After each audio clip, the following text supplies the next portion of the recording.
guys, what's going on? Thank you for joining on another episode of the Rana Show. Today, I have the pleasure of having Magic in the studio. Her name is Jewell. Jewell from Oasis Coronation. And I tell you right now, she's magic. What's going on, Jewell? I'm doing well. How are you? I'm doing very well. Thank you for joining us. I really, really appreciate you coming out here all the way from Philadelphia. Oh, yeah. She's like, oh, yeah. I love that Jersey Turnpike. No, you don't. Nobody likes that Jersey Nobody Turnpike. does. Nobody likes the Philly. Turnpikes are just not it for anybody. So I'm telling you. How was the commute? Was it okay? Was it too much? It was fine. It was pretty straightforward. Middle of the day. Highway is highway. Highway is highway. Yeah. Thank you for taking care of all my needs down in the Philly area. Of course. You know, I know you came to me. We met at a wedding. Yes, a few years ago. Was it a few years ago? Like late last year, I want to say, right? I think it was late last year in September. It was a brown wedding, and then I came across you and your sister Desiree. Gabby. Yes. Desiree's your assistant. Yes. I'm getting there. It's okay. You're learning. I'm learning slowly and steadily, you know. But yeah, so you and Gabby, you guys were fantastic at that wedding. Thank you. You guys handled everything beautifully, and some of the things that you guys did, I was in awe because most event planners don't really do that, you know. Like some of the things like picking up tables. Yeah. I mean, there were times where I'm at a venue, right, and there's a particular table that needs to be moved, or something has to be done about it. Right. And instead of doing it themselves, they would go ask for permission. Right. Listen, as an event planner, you're it. You are the permission. Yeah, you are the permission. It starts with you and it ends with you, right? So why would you need to go ask the maitre d' or the other staff members? They don't care. You know what I'm saying? Just do it yourself. Yep. I'm a strong believer in doing it yourself. And here I saw you guys doing it yourselves. And that's why I reached out. I said, I would love to work with you. And I'm glad I did. Yes. And we never looked back. We never looked back. He's always looking forward, right? Yep. Always got to look forward and make sure that the future is bright. Working with you, it's going to be fantastic. And also our last site visit at the Hilton Penn's Landing. Yeah, you were there. That was a nice venue. That was super nice. That was a nice super venue. Bougie. It was. It was well to do for the client that we have. Yes. Right. I don't want to mention their names right now, but they're out of the country. They're enjoying their time. They're away. They're just got engaged officially. Officially engaged. You saw the pictures? Yes, I did. They were so sweet. Yes. So excited. I'm telling you, I was in touch with them this whole time. And the first question, how's the food? So I want to know how the food was. I mean, you can't go out of the country and not ask about the food. Italy. Let's just say it. She's in Italy. They're in Italy. And the pictures, the wine, the pasta, the bread. The bread. I mean, come on. The bread. I was looking at all the bread. I'm like, and listen, I have a sweet tooth, I have to say. And I have to watch what I eat because, you know, you got to look a certain way when you're on stage.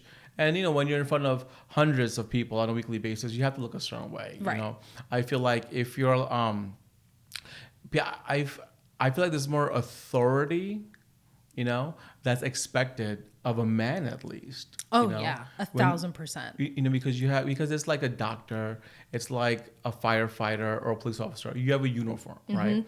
If you're not in a uniform, you're a regular Joe Schmo. Right. And I talk about this all the time. But the moment they put on that uniform, they're automatically an authority figure. Right. Myself as a wedding planner, and even as a DJ, and even as an MC, I wear my uniform. Right. When I'm at the event, I'm dressed a certain way. I'm dressed down. I'm working. I'm doing a lot of labor, setting up. But once I wear my black suit, my white shirt, and my black tie, men in black all day, right? Yep. It's like a transformation. You're clocked in at that point. Yeah, you're clocked in. You're in work mode, and people see that. You know, they go out of their way and they ask you all these questions because they just automatically know that's the man in charge. Right. Because everything changes about you. The way I walk, the way I talk, everything just it's like 180 off the back. Yeah. What about you? Does that happen to you guys? Like when you're on site, you guys get clocked in? I feel like, yes, but I feel like other people don't necessarily see it that way, especially like just women in male-dominated industries. Like people don't like to be told what to do from the start. But as an event planner, right, isn't it more female-dominated than men? It is more female-dominated, but they don't listen.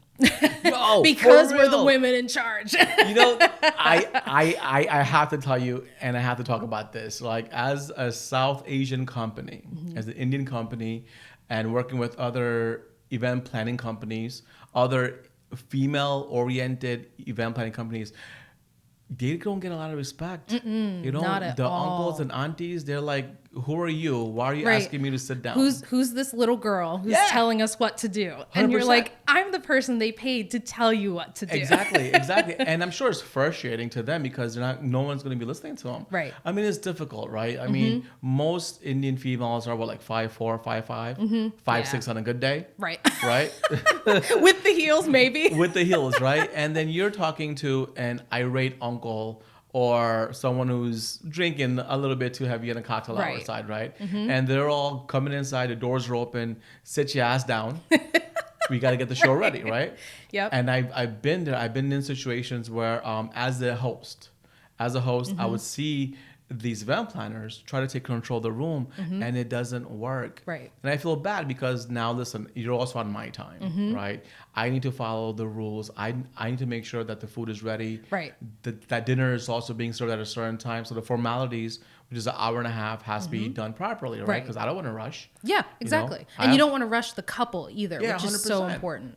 So there's plenty of times where I would approach all these family and friends who are taking selfies with each other, having conversations with each other, not listening to the poor event planners who are trying their very best to be, engaging without being overpowering. Exactly. And they're like, please, guys, sit down. No. Yeah. We're not going to sit down. I'm going to stand right here. What are you going to do? Yes, exactly. And then here I come. Hi, Uncle. Hi, Auntie. Listen, Auntie, I love your shoes. Uncle, what are you drinking over there? Do me a favor. Have a seat. We're going to start the show in 2 minutes. Oh, okay, Beta. Right. No problem. And it happens all the time. So when I saw that as an MC, right, I saw there was a space that needed to be filled, right? As a male-oriented event planning company, I want to say, right? Yeah. And honestly, listen, I've been in the game for a long time. I know what works and what doesn't work. Right. And when I walk into a room, I hate to toot my own horn, but toot. Okay? When I walk into a room, people understand that something's happening. Yes. They get quiet. There's plenty of times. I'll tell you a story. I got changed. It was me and my little cousin, G. We were in the bathroom. We're getting changed. We're coming back into the banquet hall. The staff is having their meeting, right before cocktail hour about their duties and responsibilities. They were talking. The people are having conversations. I walk into the room. It's quiet. For like 15 seconds. Awkward quiet. Right. Right? Like this is an important person walking into the room. Who is I'm this? not saying I'm important, but it's the aura, right? Yeah. Like when you walk into a room, you need to own the room. Yeah, it's a similar experience as like when, we're setting up an event in the morning and we're in like our setup clothes, like a t-shirt, jeans, like our hair's a mess. Yeah. And then before ceremony start or before any formalities start, you get changed. Yeah. And you go into the bathroom looking like this crusty, sweaty individual and you come out looking like you're going to looking like you're 10. Exactly. And like you're right. The entire vibe of the room changes when people realize, oh, she's here for business or he's here to like get stuff done. And it is a very interesting shift because you're like, yes, I was the nice person who was lighting all the candles like 15 minutes ago, but now we are the taskmasters that are keeping the event on time. I like that. Yeah, sometimes you have to be. Yeah, you gotta be. You gotta be in charge. You have to be in charge at all times. There's a time to be nice and there's a time to be persuasive with a little bit of aggression, just a tad. Yeah, I feel like people think that kindness and being nice are the same thing, and they're not at all. And so I feel like you have to approach everybody with kindness of like, listen, it is my way or the highway, but I'm going to tell you really nicely versus niceness, which is like, oh, I don't want to interrupt or I'm so sorry. Like, I don't mean to bother you. Like, no, I mean to bother you. That's why I'm talking to you. And I mean to make a point. And that point is like, you need to move. You know what I mean? Like they don't seem to understand that you're there for a reason, that the bride and groom went out of the way. Because as an event planner, honestly, we as event planners, we are not a necessity. Right. We're not. We're not. Well, I think more and more that's changing. You think so? I think so. 1,000%. I feel like I can understand that. I can understand that we do have a role to play now and a certain expectation, but I also feel like we are a luxury item. I think that's changing. Yeah? I think that's changing because I feel like if you look at like the 50s to even like the early 2000s. You say 50s? I did say the 50s. The 1950s. Now, was I around? No. But if you read the history. She said the 50s. I thought I was old, but Jesus, Jewell. Stop it. I'm old at heart, okay? You're old soul. Exactly. Gotcha. But if you look at like the trend in wedding planning, not just like how the expenses have changed, but just in the mentality around wedding planning. Back then, it was very like joyous, and joy was the priority of like bride and groom will enjoy the entire planning process. The wife is probably not working while she's planning these things. Yeah. And so you look at how society has changed from that point till now, and people are not quitting their jobs to plan their wedding full time. Yeah. And they're not, you know, answering emails at 1 a.m. just to get them done. They're doing it because they're, I mean, well, not that, but you know what I mean. Pigeons? Not pigeons. She said pigeons. Yeah, pigeons. But you know what I mean? I feel like planners and coordinators, but especially coordinators, are becoming way more of a necessity than they used to be. 100%. Just because, like, you do not want to be the bride and be organizing your entire vendor team. You want to enjoy your event instead of working your event. Yes, you want to be as present as possible because, Lord willing, you're only getting married once, and you should be able to enjoy the heck out of it. Yeah, not wondering like, oh, well, hey, the hors d'oeuvres are a little late, like what's going on? Or hey, where's my photographer? Haven't seen them in a few minutes. You don't want to be worried about any of those things. There's a space for it now, right? Exactly. So because it's becoming a necessity right now, I'm sure there's a certain ratio in the overall accounting of the wedding budget, right? Like, what do you think that accounting is? Because I feel like, let's say your budget is a certain number, 60% of it has to go into your venue and your catering. And the other 40% goes into everything else. Your photo video, your DJ, your decor, your Mendy, for example. Right. And this is not even including your clothes and your jewelry. At Right, this point, exactly. You know, that's completely separate. That's more family oriented, I want to say. Yeah, I think like, well, fun fact, my background is in finance. So like numbers are very important to me. That's And why like, you're here. yes. And like budget is very important to me. And like those numbers are not just numbers that you say, we would love to stay within here. It's like, this is the number. Yeah. It either meets this number or it doesn't. And I think what happens is people get really excited to be engaged. They get very excited to plan their wedding, and they just start booking people without looking at their budget first. And that's a big no-no. It's a huge problem because then you end up 6 months before your wedding day and you're like, I still have these 3 people to hire and I don't have the money to hire them. And but then what do? You go get a loan. Yep, you get a loan, or you ask a friend to do it, or a family friend, or a friend of a family member. And then it's like, you cannot guarantee the service. You can't guarantee what's the word I'm looking for? Like the professional excellence. Yes, exactly. The standard that you can't you like guarantee the standard of that service. I tell my clients all the time, listen, if you're getting married, when you're getting married, it's not a birthday party. If you mess up in 2023, you could do another one in 2024. Right. It doesn't happen that way. You know, you're spending a next number on your wedding, right? Hire professionals every single step of the way. Yes. Professional decor, professional photo video, not weekend hobbyists. You know, hire a professional DJ company who knows what they're doing, who knows how to play that role as a professional. You know, creating your mixes. Curating a playlist, you know what I'm saying? Not just mixing on the weekends for a barbecue. Right, exactly. And if you're going to pay somebody $10,000, you want to make sure you're paying for like top-notch service, communication, 100%. Professional, you know, capabilities just in general. You know, like there's so much to consider. So I feel like people need to pick their priorities. Like if your priority is your photos or your video, hire those people first. 100%. Find their style, hire them first. If you have a very specific person that you want to work with for music or hair and makeup or anything like that, like hire them first and then configure the rest of your budget around them. But also be willing to like bend a little bit when it comes to the other people that you hire after. Have you seen, you do quite a few events in the South Asian community, I want to say. I do. Yes. Have you seen the priorities change between different families? I have. Like, I feel like if it's a Pakistani family, their priority isn't the DJ. Their priority is going to be the food and the clothing. 100%. If it's a Punjabi family, I feel like their priority is going to be the food and the music. Right. Not so much the decor or the photo video at the end of the day. You know what I'm saying? So it all depends. So when I speak to my clients, first thing I ask them, what's your priority? Right. Yes. You know, what's more important to you? Is it going to be your albums at the end of the day? Is it your highlight reels? Is it your decor? Is it your mandap?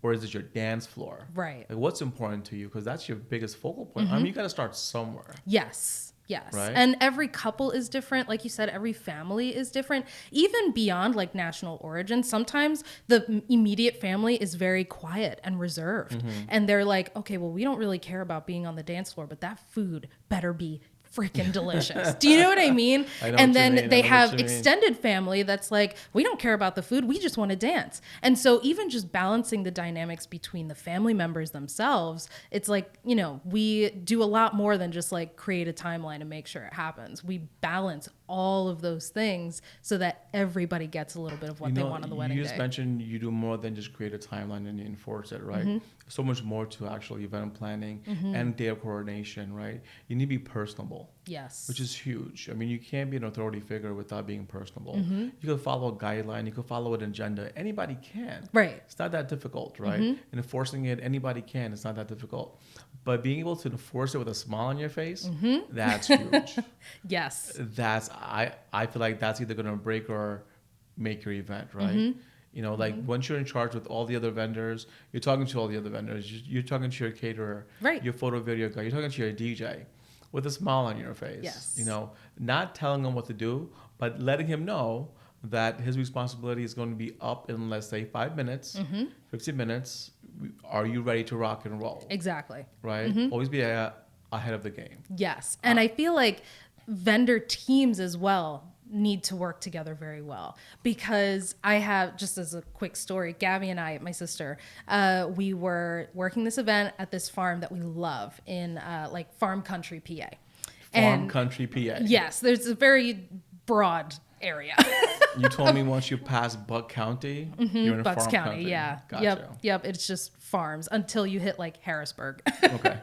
But we were at this wedding, and I had trouble communicating with the entertainer, like the entertainment for the night, for a couple of months, like leading up to, months leading up to this couple's wedding. I had gotten email, phone, like I would get very, just like short responses. And I get it, you know, during wedding season, everybody's busy. So sometimes you're just answering the email to make sure it gets answered, you know? So I wasn't thinking anything of it.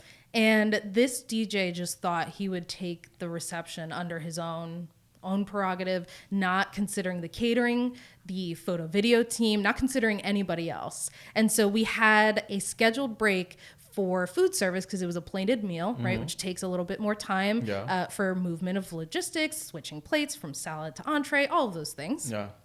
And he decided that he was just going to start speeches. And we were like, no, what are you doing? I start running into the barn because I can hear it from outside that he starts announcing these speeches. The photo video team is outside with me. The caterer is like looking out the window like, what's going on right now? Because we were just told we had 30 minutes to do this and we were going to do it, but now he's talking. So I start running into the barn. I make eye contact with this DJ. Just the evil eye. Oh, yeah. He looked at me, he looked at Gabby, and rolled his eyes and continued announcing speeches. So the photo video team had to like grab their cameras really quick. They missed like half of the first speech because it was his show. And I feel like that's a very easy way to get blacklisted. Was this an Indian event or non-Indian? This was a non-Indian event. Okay. And I was like, this is not it.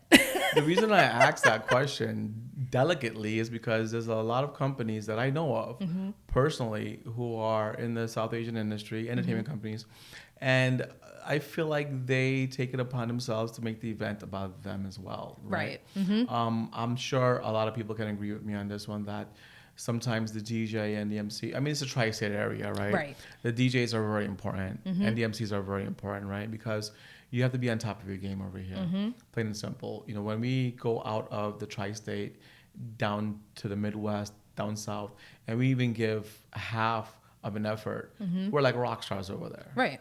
And you come back up here, if you do the same job up here, like giving your half, you're going to be yesterday's news. So you got to be on top of your game over here. So with that said, they take a lot of the responsibilities on their own shoulders, speeches, but you have to have some type of synergy with your vendors. Yes. I mean, the success of the event is more important than the success of one person. Exactly. And the impact of a successful event goes way further than, oh, that DJ was really great. You know what I mean? 100%. And I feel like as a planner, was that DJ any good though? No.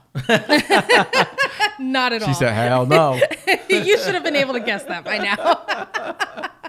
But like, I feel like as a planner, they didn't even notice. They were so in their own world, which is how it should be. Which is good, yeah. You know, they were just loving every moment, which I was really happy about because they didn't notice, they didn't care, but I cared as the planner. Of course. And like as a planner, the only way somebody makes it onto my recommended vendors list is by me working with them personally and seeing how they communicate with the team and like 100%. seeing them in action. Because if you can't communicate over email, that's fine. You have time to make up for it on the actual wedding day. But if you don't make up for it on the wedding day by being a team player for not just your team, but for the entire event, you're not getting on my list. That's huge. I mean, the synergy between your vendors has to be there. You know, I always tell all my clients, let me get a list as a DJ, right? As an MC. I tell them, let me get a list of all your other vendors. Yep. And they always ask me, but Jay, why? Because I want to call them, introduce myself. Right. That's it. Just say, hey, what's going on? My name is Jay. I'm from so-and-so entertainment company. I'm going to be working with you guys on this day of. Should you need anything, feel free to give me a call and let me know. That's it.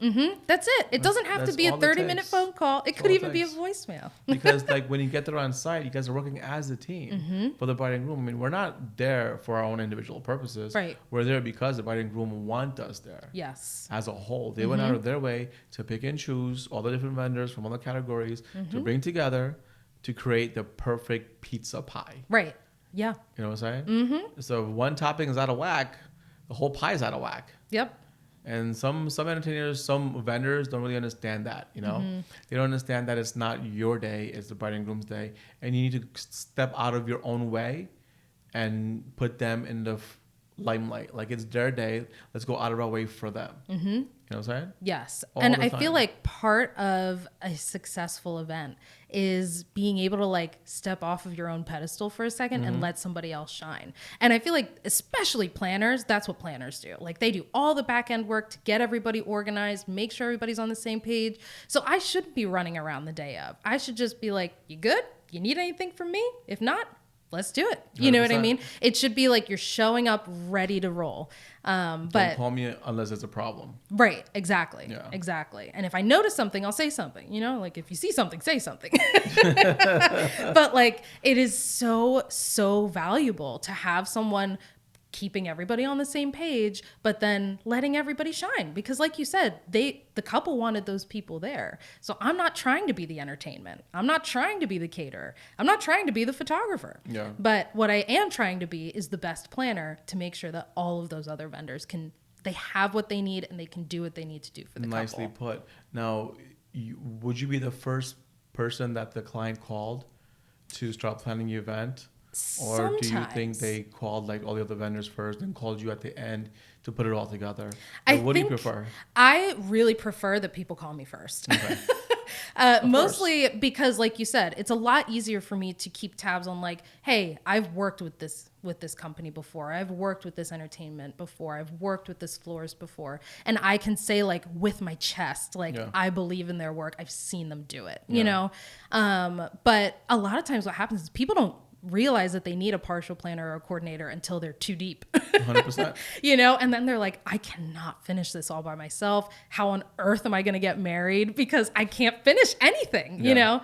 And they end up reaching out like, 6 months to a year before their day, even if they had been planning before that, which 100%. Is like, if we have the availability and our vibes match, why not? You know? You said the magic word. It's all about the vibes. There's a couple of clients who would call me to hire me as a planner, but we just didn't mesh well, right? There were different conversations. My vibe is completely different. Their expectations are completely different. Right. And it's okay because I was told a long time ago, I'm not for everybody. Yeah. You know, I was told a long time ago. Why does that sound like someone said that to you in a salty way? No. It was in a good way because the thing is like, I have a big personality, you know, and I'm not for everybody, right. You know, I'm for that one particular clientele or that one particular breed of person and that's gonna understand what's important to me. Yeah. And that's probably going to be the same thing that's important to them. Right. Right. Enjoying your day, not having the stress of anything, but also creating a lot of memories the proper way. Right. It's not a job. Right. Right. Some DJs who've been around for a long time, some photographers, caterers, decor companies who've been around for a long time, I feel like they're all jaded.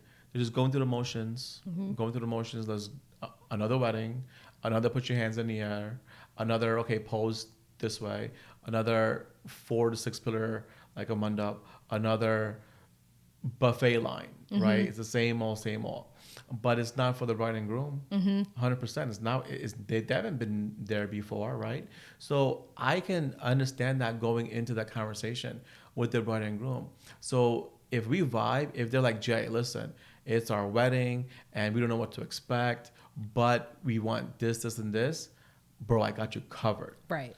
But if you come at me and say, Jay, listen, this is my wedding. I want this, I want this, I want this, I want that. No exceptions. Listen, guys, get ready for a lot of disappointments. Yes. Because if you have those expectations right off the back, I'm sorry, but they won't be matched. They won't be met because you just don't know on the day of the event, you know? Right. If you're not willing to bend a little bit and be flexible with your expectations, get ready for disappointments. Yes. You know? Yes. And it happens quite often, you know? So I try to educate all my clients right off the back. Listen, we'll have a conversation. We'll talk about your event. We'll talk about how I can use my skill set and help you with your event planning, curating your vendor list, all that good stuff from A to Z. Should it work for you? And if you connect, we can move forward and talk about numbers and so forth and so on. Right. But if the first conversation is like, Jay, listen, I want. Listen, good luck to you. I'm not the one for you. Because But don't you think that like the wedding industry has kind of turned into couples having to fight like that? 100%. Yeah. It's almost like a reflex that they didn't know they needed. Yeah. And then they read like a Reddit forum and now they're like, oh, well, I just need to like tell them what I want and how much I want it for. And then that's how I get like a good vendor. And you're like, actually, it's the opposite. It's just the opposite way. It's just the opposite way. That's when you're rocking with all volume at that point, right? Yeah. If you're doing 200 events a year, congratulations, bro, you're so far out of the game, right? But at this point, it's going to be cookie cutter because there's no way you can put your own personality into it, you know? And those brides are they probably won't have a lot of expectations, you know? They just want to get the job done. Yeah. And I've been in those situations. Jay, I just want to get the job done. I just want the photographer to come in, take my pictures. They've been to so many weddings. They know about the first look, the family pictures before cocktails, right. the photo session after the ceremony. Just get in and get out. And I want this to be over. Listen, if you want your wedding to be over, I don't think you should start in the first place. Yeah. Elope. Elope. Exactly. Save that $150. Save that $200K. You know Take 10 of your closest friends and family members and go to Hawaii and elope. And splurge. Yep. Yeah. And really have a good time, right? You know, with the weddings being so expensive nowadays, like I was saying, $150, $200K, $250,000. My past wedding this past weekend, I was talking to the event planner. They expected the wedding to be at $250,000. It was over $50K, right? Because we had 3 separate days, right. 3 separate venues, 3 separate of everything. Yeah. Right. So it does add up. It adds up. For the client who doesn't have $300K to play with, they have $50K to play with. If that, right, they have $25K to play with. What do you do about that particular client? I feel like that client gets lost. I feel like there's no one there to support them. And they're also want a fairy tale wedding. You know, I try my best to work with all my clients' respected budgets. I really do. They're coming to me as an option, right? Because there's so many other people in my category. Right. As an entertainer, as a wedding planner, as whatever. I'm just an option.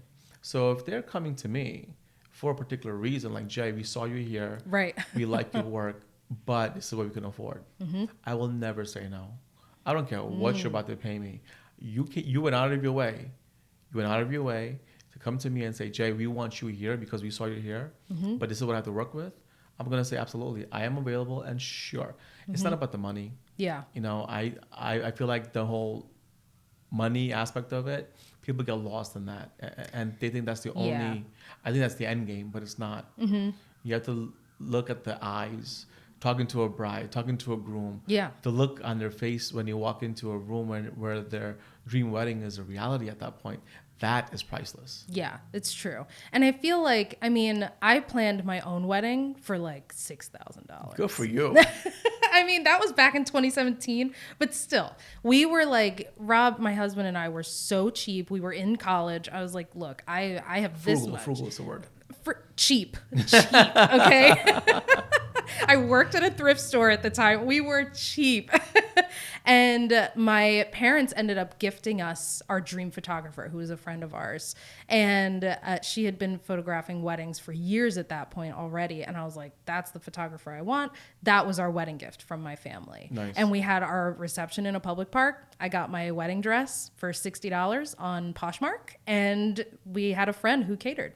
And that was it. It was like, and it turned out to be the most beautiful wedding that I could have ever dreamed of, because that's what we wanted. We wanted it to be. How many of your clients at the end of the day or during the ceremony, they say those words, I just wanted to get it over with? I've only had one person say that to me. Wow. I've only had one person. And she didn't even really physically like say it, but you could just see in her demeanor that she was like, she was out. You know, her brain was not there. She was like excited and happy, but it was just like the social interaction was too much. You could tell that she wanted it to be different, but there was nothing anybody could do about that. Yeah. Do you know what I mean? And like, I feel like so bad, just so bad. Because if you don't want a wedding, don't have one.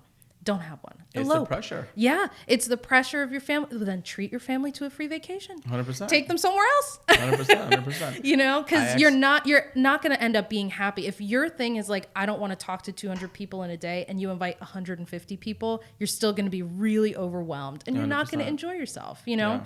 So spend the money where you would enjoy yourself. I ask all my clients at the end of the day, even my own sisters, everyone's all married. I got them all married, and I ask them, would you do it again? No.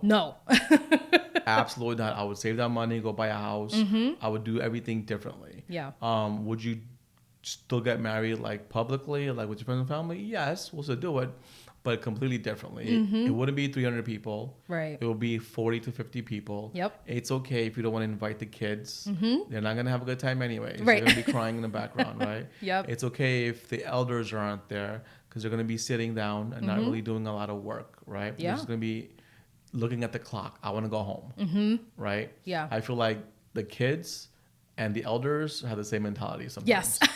They all time out. Yeah. It's either dessert or coffee, and then they go home. And the people that actually play a big role in your wedding are going to be your close friends and your close family, and just invite them, right? But I feel like it's so political. Yeah. You know, especially in the brown community. I mean, it politics all day long. Well, the parents would be like, well, we were invited to their kid's wedding 20 years ago. I wasn't even born. I literally didn't exist yet. Like, who cares? Right. Who are they? Do they know my name? Right. You know? Do they remember me outside of a stroller? You know what's funny? It's funny. A family member is getting married, and he's marrying a non-South Asian person. So he asked everyone in the chat thread, do you guys know the name of my fiance? Uh-oh. The ones that responded got an invitation. That's amazing. It's the funniest thing in the world. They're like, I don't know. Well, then I guess you're not coming. Yep, exactly. You know, and that's the way it's supposed to be. Like, if you don't know my fiance's name, why are you even at my wedding? Right. You know what I'm saying? If you don't know me, why are you even at my wedding? Yes, exactly. Distant relatives, politics. Who cares about all that? Who cares? But it's still a common concern. It's still up in the air right now, where people still use that as an excuse, right? Like our own client, they had a guest count of 350 people.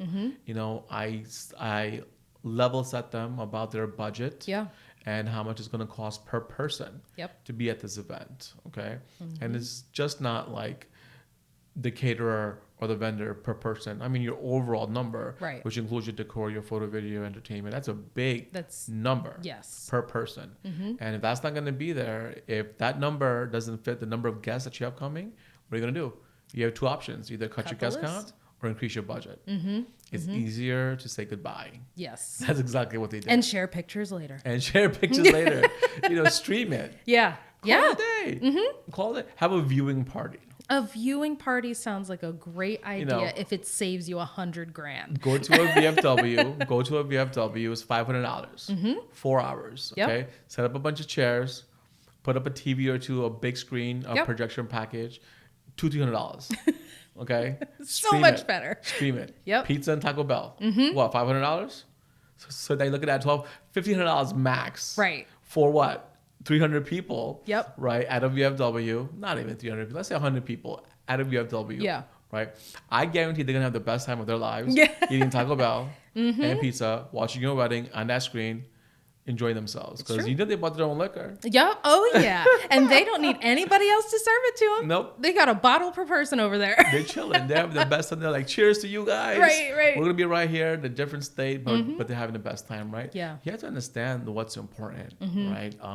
The overall experience is definitely important, but the overall experience also has a price tag. Yes, exactly. And I feel like when you go into wedding planning with the mentality of like, I'm throwing the best party for other people, you always end up increasing your budget. And you're always disappointing. Yes, always. And you never enjoy yourself as much as you want to because you're worried about, well, what do other people think? What does that family think? I know my parents cared about what that family thinks. Have you not met brown people before? Yeah. All we do is care about what other people think. Really? No. No way. They're looking at me for now. Wondering what they're thinking. Right? Yeah. It's always the same thing. You're never going to know what people are thinking. But what you are going to know 1,000% and straight through the heart is whether you had fun or not. 100%. And so you plan the wedding for you and your immediate family and the people that you love and care about. And then you go have the best time of your life. Don't worry about what everybody else is doing because nobody cares. No one cares. And that's the thing. No one gives a because at the end of the day, they're going to come there and celebrate you. Right? Exactly. They're going out of their way, no matter if it's at a 5-star venue or a backyard barbecue with bistro lights. Right, yeah. I mean, personally, I know there's expectations, right? My family has huge expectations for me. All my friends. Plus, you said you're the last wedding, right? You're the last wedding of the family? I would like to say that, but no. You're like, we still got time. Yeah, we still got time.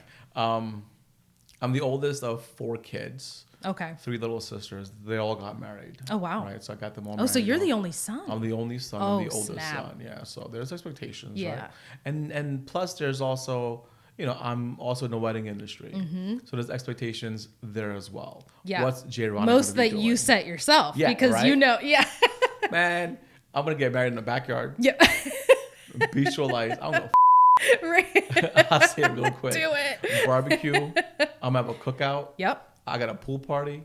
That's it. Because it's a celebration of love. To me, a wedding is a celebration of love. Yes. And it's definitely very interesting when I see people spending their entire engagement period only stressing about the wedding. And I'm like, okay, yes, the wedding is very important. And yes, you should care about it because you're spending a lot of money. But you're only engaged once. And you're not just getting married, you're going to have a marriage, which is way more important than your wedding day. And so that's why I think like wedding planners, coordinators, people who are in charge on the wedding day are becoming more and more of a necessity because people need to prepare for marriage, not just the wedding day, 100%. Not just the ceremony, not just the party that you throw. Because if you go in blind, that's what your engagement period is for, is to like learn how your fiance reacts when money becomes tight. Because you're paying all these deposits to these vendors.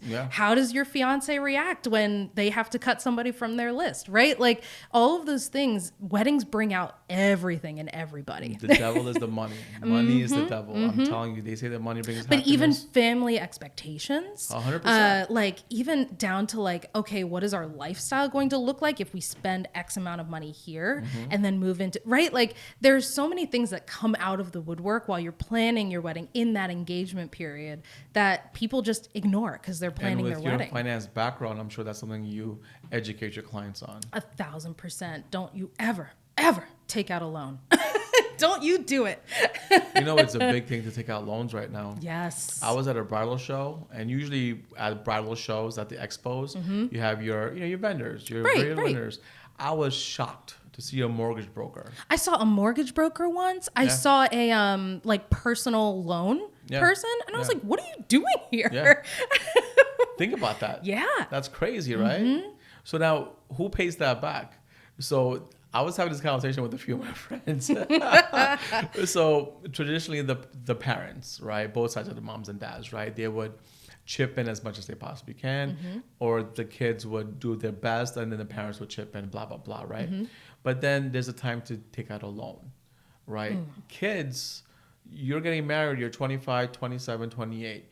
You know, you have a little bit of savings, assuming, right? You have a decent credit score, assuming. But your parents, they've been more established. I'm sure they can get a better loan. So 9 out of 10 times, your parents are going to get the loan for you. So now after the wedding, who pays back the loan? Is it the mom and dad who pay back the loan? Is it your responsibility as a bride and groom? Like, what do you do? These are conversations that nobody wants to have, right? But you gotta have, and it causes so much of a rift. Yeah. You know what I'm saying? So in that case, why even go down that road and get a loan? Why do that in the first place? Yeah. Because then you're not just dealing with your budget. Now you're dealing with your family's money. Yeah. Like if your parents took out that loan for you, you will never be able to like just chill out on your wedding day, because the next thing you're going to be thinking about is, oh, when is that next loan payment due? Because now you owe your parents money, but your parents owe money to this company, but then you worked out a deal with your parents to like send them money every month, almost like a phone bill situation, you know? But now it's a huge amount of money that you owe a family member. And you're like, that's not going to do it. That's not going to make your wedding day better. Just let's take it a step further. All the gifts you get, right? That's for the bride and groom. Yep. Who gets that? Is it that for you to start your life? Because you need like a nest egg to start your life, or do you give that to your mom and dad or the person that got you the loan? I mean, if it was me, I would just I'd just hand my parents the card box. I'd be like, thank you so much. Just give us the cards when you take out the money. Like, I would read all the sentiment. Right. Like, oh gosh, I would never be able to do that, because it's like, you know, getting a loan is not an easy thing either. Yeah, it's not like you can just go to the bank and take out, you know, a cashier's check or something like that. It's an intense process, and then their credit is on the line, and their livelihood is on the line at that point, right? Yes. For your wedding. So now, if your family got you the loan, if your parents got you the loan, and you're paying off your loan to your mom and dad, and your marriage doesn't work, you're paying off a divorce. You're paying off... technically you're still paying off the marriage. My bad. You're paying off the failed marriage. Ooh. And that's funny. So now if you're paying off a failed marriage, who's sharing that cost? Is it the ex-husband and ex-wife? Or they're like, yo, I don't give a man. That's your parents. Yeah, that's your problem. Oh, no. Right? Like, I can't even imagine that. There's so many things you can actually think about, and it's unfortunate. Yeah. That's the word I want to use, right? When you talk about with like your wedding planning, the luxuries about it, and like how big and flashy you want to go, people lose focus on, it's going to cost you a pretty penny. Yeah. You know what I'm saying? And the value of a dollar is going, it's called time value of money. There you go. Tell me more about that. Obviously, this is the finance coming out now. The more we wait around, right? It's 2023. I got a feeling by 2025, when the micro wedding is in full effect, and the micro wedding is what, like 75 people to like 100 people, right? What? Micro weddings, those are considered like small elopement events. Micro weddings are like 30 people tops. In the white people world, sure. That's true. That's true. No, come on. Maybe 50. To be considered a micro wedding, I'm pretty sure it has to be like 50 or less. Okay. Yeah. 50 people? I got 75 people in my family on my dad's side. That's a barbecue, Jewell. Right. You're like, that's just 4th of July. What are you talking about? No, that's like a Tuesday. That's the Super Bowl night. That's all it is. That's all it is. 75 people on my dad's side. My mom's side has 35 people. Oh my We have more than 100 people. That's just my immediate family. Yeah. That's not even talking about my friends. That's amazing. It is. I mean, you know what? I'm blessed. It's a good community to be around. It's a good support system. It really is, right? I never had the need for friends, because I have my cousins and my sisters, because we were all on the same age group. Yeah. We were always together. We always had each other. It could be cultural festivals. It could be a night out at the movies. Right. It could be the clubs. We used to go to clubs with my sisters. Right. I'm not even kidding. Where are you going tonight? The club? All of us? Let's jump in the Let's station do wagon.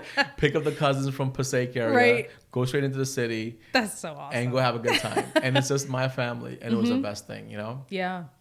But micro weddings, I figured in 2019, the micro wedding would be in effect by 2025. I said this before, and I'll always say it because my numbers, I kept track of all my numbers since 2001. I saw the pricing go up and down, and there was a guide to it. I saw the number of guests go up and down and fluctuate, but it always led somewhere. Yes. And I forecasted by 2025, we're going to have micro weddings in the South Asian community of 100 to 150 people. That's considered micro. Yeah. Because your average wedding is 300 to 400 people. Right. 500-600 people, because of families. Yep. Because of politics and all that good stuff. But COVID came into play. Oh, yeah. The right? ultimate monkey wrench. Right? I mean, you can't talk about anything in the events industry today without talking about COVID. Because it caused a lot of changes. Yes. Good changes and bad changes, I mean, we're here talking on a podcast. It wasn't because of all the weddings I'm doing. Right. It's because of COVID. Yep. The pivot. Talking about things, talking about things that most people don't want to talk about. Yeah. Right? That's why we're here. I look at it as a blessing. I mean, it's a double-edged sword. I mean, a lot of family members, including myself, a lot of families out there, including my family, we lost family members to COVID, and it's unfortunate. It sucks. It really does. There's so many people out there, so much tragedy, but also in the same conversation, COVID changed a lot of lives in a good way. Yes. Families or event professionals that were so dependent on the events industry, they had to change their mindset completely. And they're so much more successful now than they were before because of their expectations, I want to say. Yeah. Did COVID affect you at all? It kind of did. And I say kind of because Oasis kind of started in 2018. Nice. So by the time we hit 2020, I had only done maybe like 20, maybe even 15 events a year at that point, because it was very, very new. I was still like learning. I was still gathering the information that I needed for I've run businesses before, but this is a wedding business. This is a service-based business where I need to be on site. I just need to adjust a little, 100%. And so by the time COVID came, it was a lot more of like, okay, well, let's just adjust. Let's adapt and adjust. Blessed are the flexible, for they shall never be broken. Where's that from? I had a youth pastor say that to me once. Wow. Yeah, and it's literally just ingrained in my mind because it's true. Say it again. Blessed are the flexible, for they shall never be broken. I like that. Blessed Good, are the right? flexible, That's for they t-shirt shall material never right be there. Broken. I'm gonna use it. That's gonna be a bumper sticker somewhere. And so I was just intent on being flexible. Like, okay, right hook over here, let me just adjust and move over so the right hook can't touch me anymore, and just adjusting through the whole pandemic was something that was very, very interesting to do. And so by the time we emerged out of the pandemic, which is weird to say because we're still kind of in it, but not really anymore. There's another strain in China. It's just 2 days ago I saw. Listen, it'll keep coming back. I'm not even concerned anymore. I'm I don't think a lot of people are. You know what? It's funny. I was at the park just the other day, and I was walking on a hike with my Casper, my dog, and I see people walking around with masks on till this day. And you're like, what? Yeah, is it back? Should I be worried? Right. What's happening Should here? I be panicking right now? Or is there another pivot happening? Right, exactly. But by the time we came out of the big, show-stopping part of the pandemic, we had already had a plan in place for all right, if we have a COVID protocol, what does that look like? Who replaces who? What is the hierarchy level here of what needs to happen and who needs to know first? And so we came out of the pandemic with all of those plans. So by the time we hit the ground running in 2021, it wasn't even a question. It was okay, this person got sick, call that one. They're in. Almost 100%. Playing tag. Tag, 100%. You're in. Get in. COVID changed a lot of people's contracts. Oh, yes. The COVID clause. Yep. There were so many clauses that was kept on reinventing itself all the time based on different customers.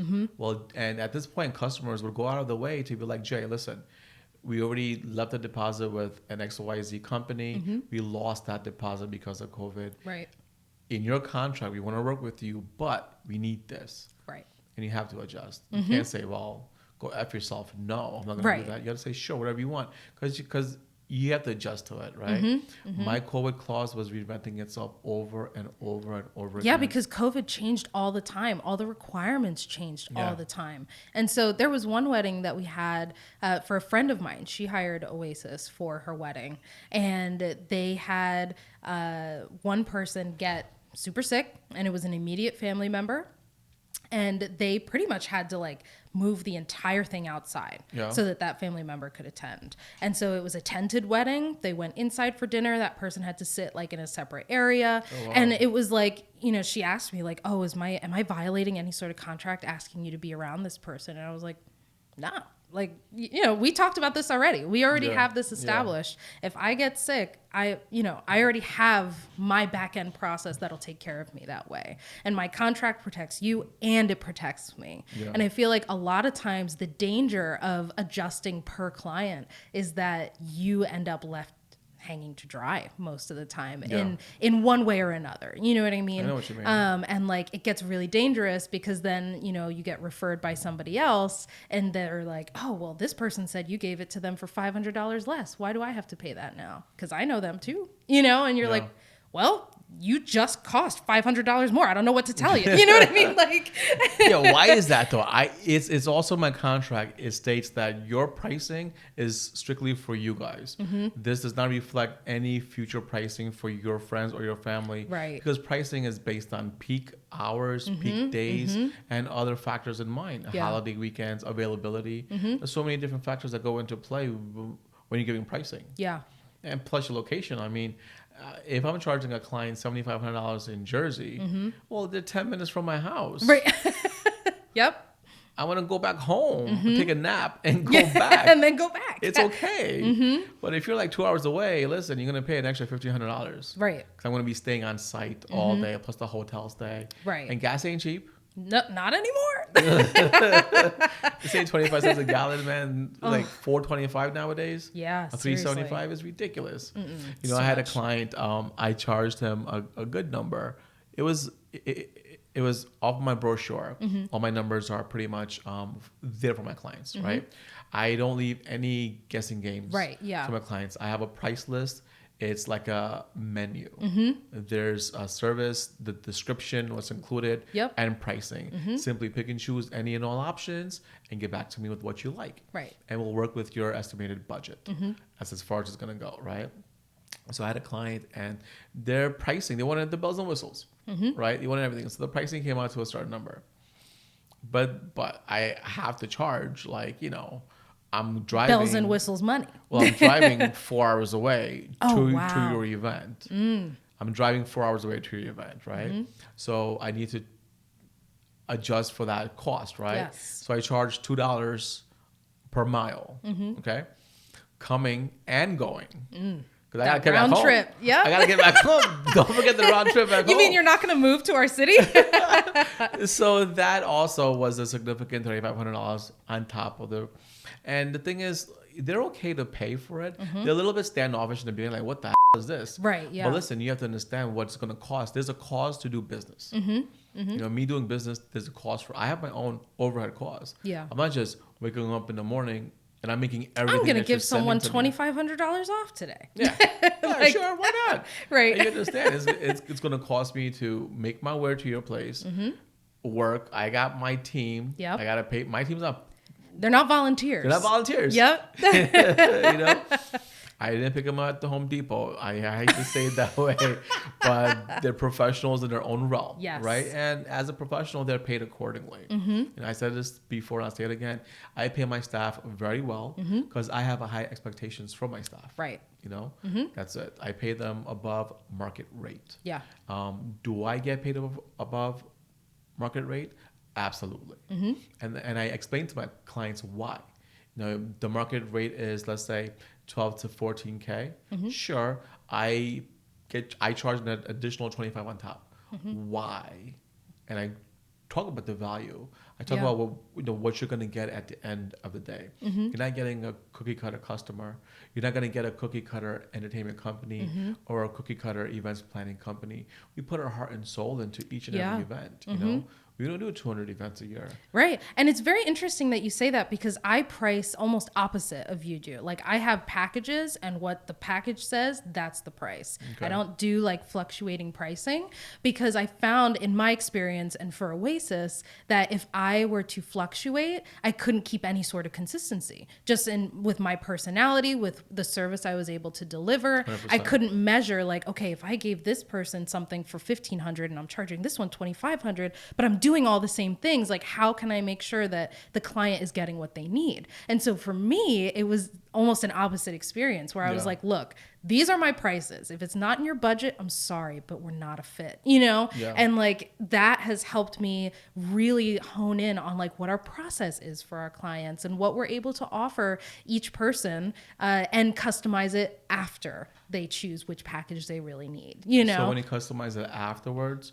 the price doesn't increase? No, it doesn't change. So the price is the price. I factor in all my overhead costs. I factor in everything. And so if I'm going to be coordinating your wedding, $2K, it's just $2K. The only time that changes is if you need me to like rent a U-Haul or something, gotcha. You know, to like transport all your stuff, or if I need to drive an extra distance or anything like that, you know, that wasn't anticipated before. And so that pricing stays that way. And then I get to really choose which clients I work with, which makes it a lot easier for me and Oasis and how they operate, because we don't have to measure people's expectations. Yeah. We already know they know our expectations and we know theirs. And we're able to just like work together to make sure that that actually happens. So it's pretty much like there's ways to get to the same client service and like standard of excellence, but it varies per company, which is standard of excellence. Yeah. Oh yeah. Standard of excellence is huge. And efficiency. I'm a big believer in being efficient. Listen, my family makes fun of me so much. I'm like the family manager, you know? Yeah. I keep everybody on track and on time. And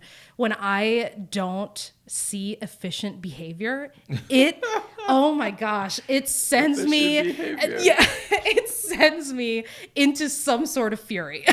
I just can't do it. And I cannot stand when I see other companies who are like, oh, I'm so special. I get paid this much. I do so well. I do X amount of events a year. And they are so inefficient. Mm-hmm. And you're like, what are you doing? How'd you get here? Right. If you're not putting in the proper work as being efficient. Right. I see it all the time. Mm-hmm. That's because they're offering less. Mm-hmm. And they're not meeting their own expectations, I want to say. Right. You know? Yeah. Because you could meet your client's expectations, but if their expectations are low to begin with, mm-hmm. then it's all good. Right. I mean, you could only do the bare minimum. Yeah.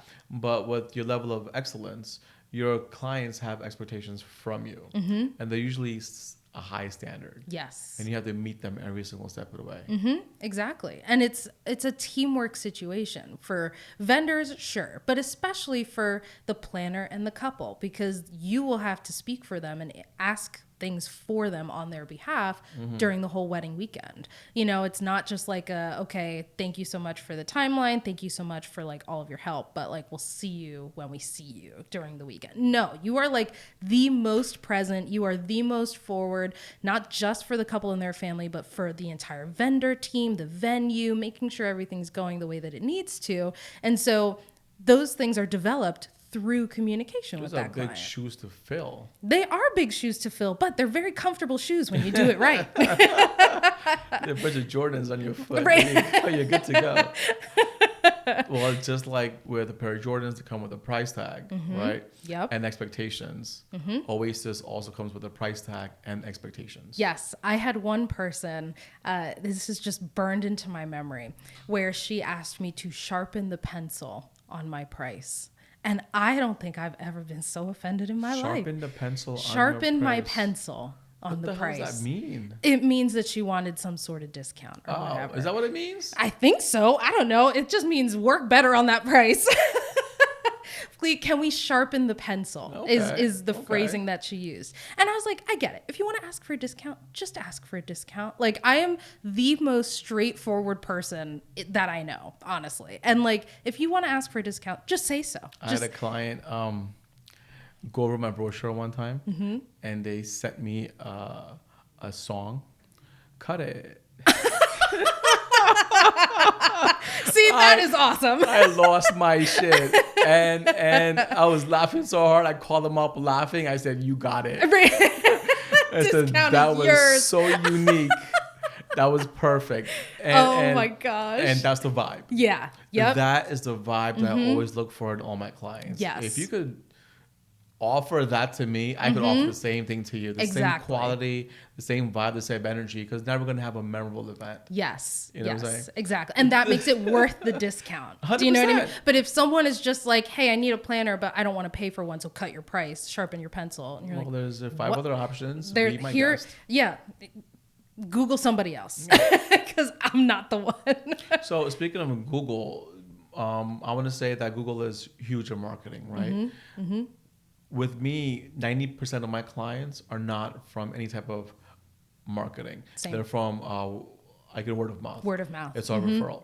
That 10% that comes to you from Google, that comes to you from like pricing out like other vendors. I'm gonna call it 10 companies and find the best price. What do you do? What do you do about that? Because I know what I do, but what do you do about that? I handle it like I handle everybody else, where it's like, these are the prices. This is what we do. This is how we help people. If that's out of your budget, then that's okay. I have other resources that might work better for you. We have like call it Coffee with a Coordinator, where you can pay $60 for an hour and ask all of your wedding planning questions. I like that. Coffee with a Coordinator. Yeah, just like grab coffee, grab a drink, whatever. It can be in person or over Zoom. But if you can't afford it, that's okay. But don't like pretend like you can and then demand a discount, because that's a very different attitude that you're approaching that conversation with, 100%. And so we have like quite a few people that find us from either Instagram or like their friend tagged us in something, and I've never met them before, but because their friend followed them or followed us, you're tracking with me here. Yeah. They found Oasis, they reached out for their wedding, and they're like, listen, I don't really know how much you cost. I saw it on your website, but like, can you just explain to me what you do and why it's worth the money? And that's like, a good conversation to have. That's an incredible conversation, because it's like, they're not coming at it from the angle of, you cost too much, so tell me why you're worth it. Let me make sure that you're worth the money or the experience. It's way more so, can you explain to me, can you educate me on why you're pricing this way, and can you educate me about why this price is different from this price if you're doing similar things? Yes, because clients don't know what they don't know, right? And that's exactly, especially with weddings, because you usually only plan one of them. There you go. Right. And people usually like go online and they go on Pinterest and they look at pictures and they look at all the reviews and the testimonials. Yeah. But you won't know what it is until you go through it, right?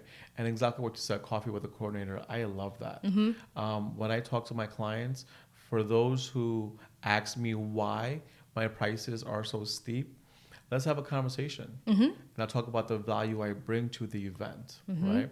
And if that value is important to you, we can move forward. Right. But if not, then I'm not the one for you. There's other companies out there, and no hard feelings either. 100%. Like no hard feelings at all. But if we're not a match, I would be doing you a disservice by sending you a contract. 100%. 100%. But I put the businessman hat on. I'm like, listen, I'm not the one for you, but you can hire me as a consultant. Yep, there you go. I can direct the pivot. Yeah, that's a pivot. I could direct you in the right ways. These guys are in your price range.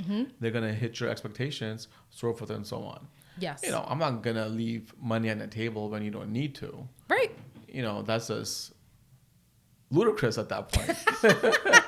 At least I think so. But at the same time, too, you wonder, like, there are lots of companies that... And the thing is, I'm going to stop you. And the thing is, when you do that, like, listen, I'm not the one for you, but I can recommend other people for a consulting fee. They want to hire you more.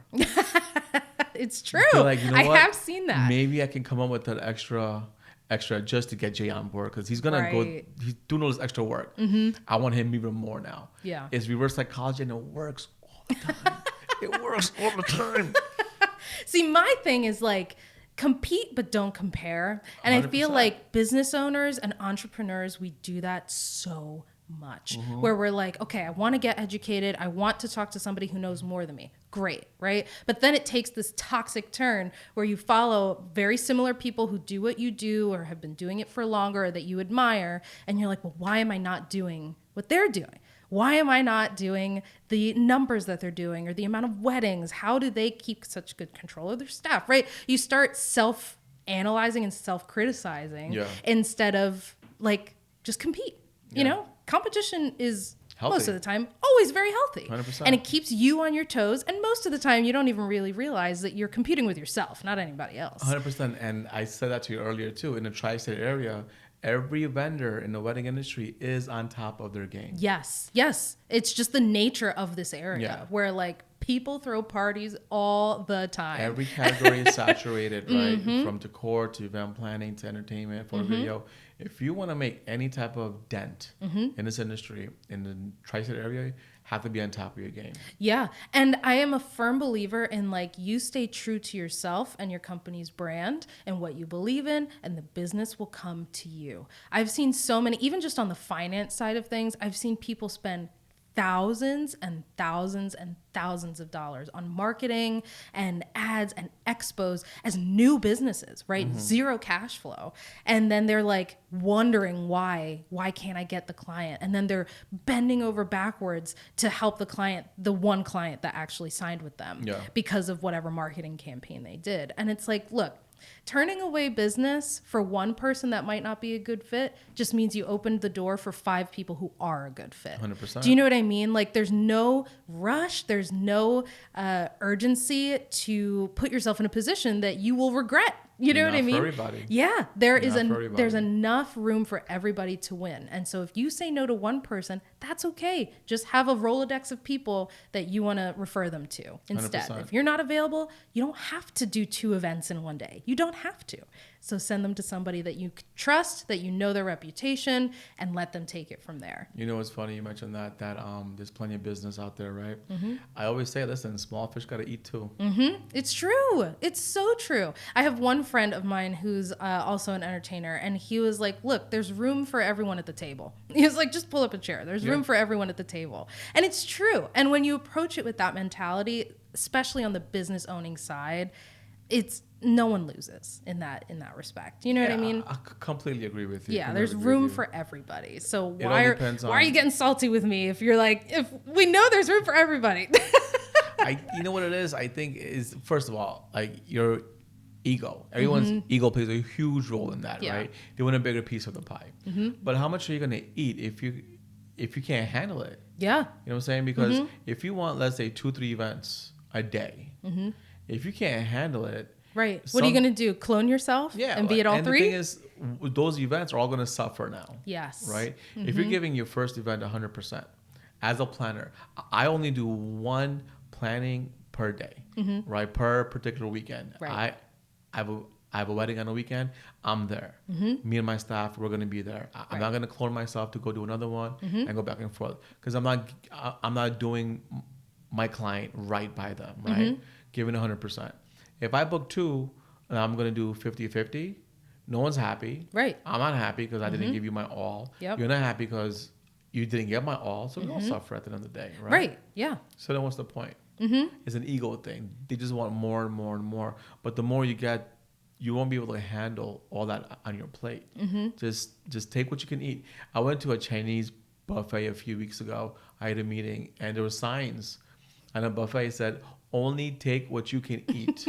Do not throw away food. And I talk about that because the same thing. Yeah. Only take events that you know you could give 100% in. What's the point of collecting, that down payment or that deposit? Knowing that you're going to stretch yourself paper thin. Yeah. Yes. And it happens. And I guess people learn that over time, Yeah, it definitely took me a hot minute to learn it, for sure. I will say I am a trial by fire individual, just my whole life. That's the type of person I've been, where like people can tell me whatever they want, but I need to find out for myself. You gotta go through it yourself. I will literally throw myself on the blade to learn the lesson. Do you know what I mean? Exactly. And so like there was a time in early Oasis when we were still trying to figure out, like, I was trying to figure out how many people do I want to hire? What does the team look like? How many people should I have on site at any given time? And I was just taking whatever event would pay me money. I was like, look, I need the experience anyways. Yeah. I don't mind. I'll give you a really good discount. I'll give you a good deal. I'll do whatever I need to do to get the experience to make the better decisions in the future. And it's a two-edged sword because it's good because I really did get a ton of different experience, and my contract got longer and longer every single time. Constantly reinvents itself, doesn't it? Yep. Yeah. But at the same time, I was stretching myself so thin that I wasn't mentally present for anything, for any of it. Yeah. And so now I'm able to have this system where, okay, I take a certain amount of weddings a year, and that's it. All of our other inquiries go to our other lead coordinators that I personally train, that I would trust with my life. And of course I would trust them with a wedding. You know what I mean? I know exactly what you mean. Yep. I do the same exact thing. Mm-hmm. And it's just so much better for you as the owner, for you as the planner, and for also your own mental health. Yes. That's a whole other topic, but for sure, like it's better episode. Right. Exactly. You got 3 days to record.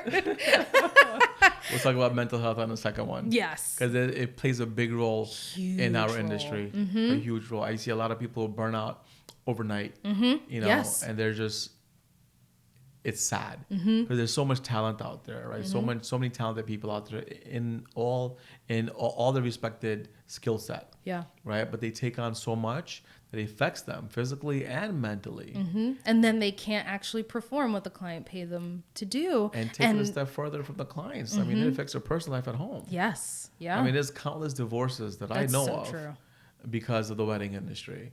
I always talk about what impact I would give to the wedding industry, but we also need to figure out and talk about the impact the wedding industry has on us. Which is huge. Yeah. But we're going to wait for the second one on that one. That's our time. I know we can let loose on the mental health.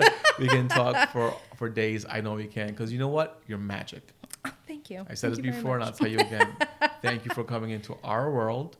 Looking forward to working with you on so many more projects. Oh, it's going to be great. That's Oasis Coordination, guys. Do you want to go into your tags? Or your platforms? Go for it. You can follow us at Oasis Coordination on Instagram. I don't have a Facebook. Maybe I should have a Facebook. No. Who uses Facebook? I use Facebook and I'm old. So it's for the older heads. Right. It's for the older heads. And oasiscoordination.com. Those are the two places you can find us. Oasiscoordination.com. Thank you, Jewell. I really appreciate the conversation today. Thank you for having me. You definitely brought a smile to my face, brighten up this office as you already do. Thank you. Thank you for that. And thank you. Thank you to my audience for joining us on another episode of the Rana Show. I'll see you guys in a couple of days for the next one. Peace. See ya.